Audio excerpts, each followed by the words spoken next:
monsters, creatures, teeth, and tendrils. Out of all of the ambushes, traps, and tricks laying in wait for players and gamers, none of them are met with as much anxiety and fear as mimics. I felt particularly whimsical recently and thought in my cheerful delirium that it would bring a lot of people side-splitting joy to relive some gaming trauma. It's become a bit of a meme on this channel that I teach people how to paint happy and colorful things, while my own art is often gruesome and terrifying. And I've had countless of you find my work and subscribe specifically to see more of it. So we're doing it. We're taking off the kid gloves and breaking out the nightmares as I walk you through how I go about designing monsters. Before we begin, a big thank you to my patrons and Twitch subs who make these videos possible. And if you find this content enjoyable, be sure to like the video and comment how you felt at the end. Now, let's begin.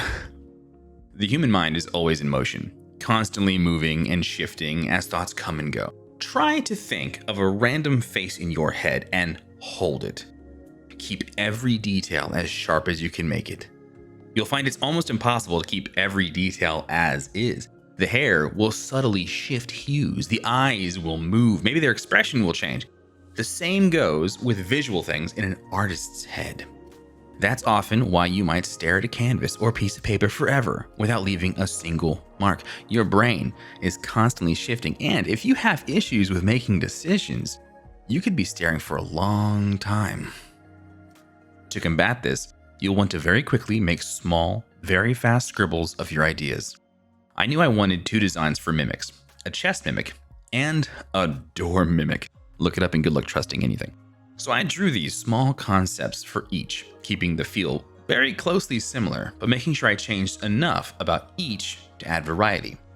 In this phase, it's best to really explore. So by adding more limbs, eyes, or mechanisms, it gives you a chance to flesh out what you might want. Once you've settled on a basic concept, now you can begin fleshing it out. While you're drawing, ask yourself questions about what you're drawing. How does the mimic catch its prey? We know it disguises itself as a chest, but does it live in the chest? Does it morph its body to look like a chest? Is the wood on the outside hardened skin or some kind of bone? Can it see? Can it smell? How does it grab its victims? Does it play with its food? Does it have natural predators? Is it hatched from an egg? Some of these questions might seem silly given the nature of the monster, but all of the questions can have an answer. Depending on the creature you're designing, some might already be well established, and some might be originals that you get to be the trailblazer for. If you ever get an answer of, well, nobody really knows, then that is your chance to visually hint at what you think. I was wondering if mimics can see their prey coming, or if they have to wait to be opened to see anything. If they could see their prey before being opened, that meant that the mimics had eyes on the outside.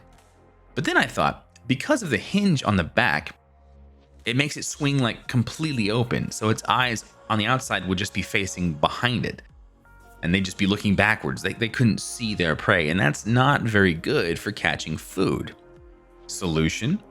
I put a set of smaller eyes inside the chest to see in those crucial few moments, to give it the best possible chance of giving players pre-traumatic stress disorder, or in other words, anxiety.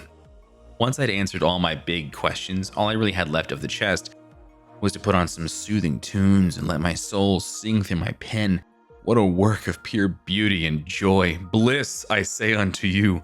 What wild ecstasy to look upon. Surely any adventurer would swan dive into the waiting arms of this graceful creature. Next up, the real moneymaker. The design I had in mind for the door mimic was particularly devious, and if you ever pop this on one of your players, I promise you two things. One, they'll remember that for the rest of their natural lives, and two, they will then proceed to shoot every door in every campaign you run them through. This one was rather straightforward. Because it had its mouth split in the middle, it wouldn't be very difficult for it to keep its eyes on its prey. But because the design doesn't open how the chest opens, there wouldn't really be room for arms, to grab unsuspecting players. Solution? A long barbed tongue that could shoot out and either harpoon its prey or wrap around it. A very nice touch. In the end, it'll be up to you and your client to decide what direction to take your monsters, but as long as you keep asking questions and finding visual answers for them, you'll be fine. I can't impress upon you enough just how popular this meme on my channel is that I teach cute and happy things but draw like really gnarly stuff in my personal portfolio. It even spilled onto TikTok with over like 1 million views. But I have truly been asked repeatedly to make more of these dark tutorials, and up until now, I just honestly didn't think you were ready. But if you share this video around, like it, subscribe if you haven't, and leave a comment telling me how you felt about it, I just might make more. Thanks again to my amazing patrons and Twitch subs who make all this content possible. The easiest way for you to join this growing list and support me is to join my Twitch streams through the link below. And until next time, peace.